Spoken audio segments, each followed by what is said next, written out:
बख्श अपनी मुलाजिमत के लिए कैसे देखना मुआवजा किया करना अल्लाह तबारक व तआला की बेहतरीन मुलाजिमत में लगा देगी। ये बख्श हमारे बहन और मुआवजा का बहुत सम्मान से बनाई हो जाए।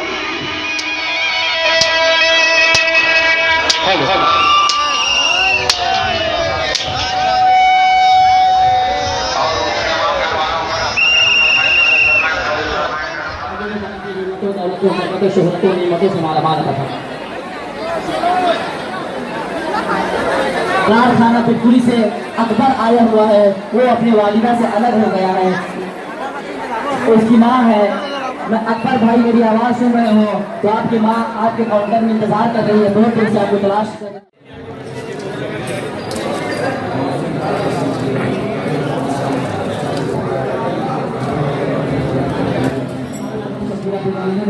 चावल दिया वापस आप दो फरमाए अल्लाह का पाक बताए ने जो खबर को दिया फरमाए यहाँ एक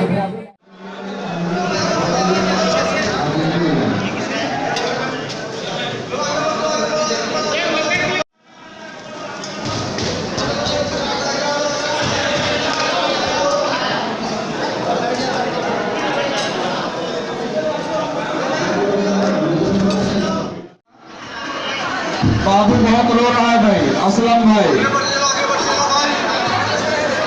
पकड़ पाली के असलम भाई आपका बाबू बहुत रो रहे हैं, चले जाएंगे यहाँ। जो माँ बहने भीड़ के साथ मारी हो उधर हाल में आ जाए, माँ बहने भीड़ के अंदर में जाए, भीड़ के साथ में जाए, अलग हो जाएगी माँ बहन। वॉलंटियर हजरात वहाँ पहुँच करके माँ बहन को अलग कर दें, जो लाइन में खड़े हुए मर्दों के साथ किनारे कर दें। बड़ाए भाई माँ बहन से गुजारिश है हाल में आ जाए, जो हाल में बैठे हुए हैं। दोस्तों, अगर आप लोगों ने हमारे इस चैनल को अब तक सब्सक्राइब नहीं किया है तो अभी सब्सक्राइब कीजिए और हाँ, नोटिफिकेशन के इस बेल आइकॉन यानी घंटी पे जरूर क्लिक कीजिएगा ताकि देख सके आप हमारे वीडियोस को सबसे पहले। करण खान, हॉलीवुड स्टार।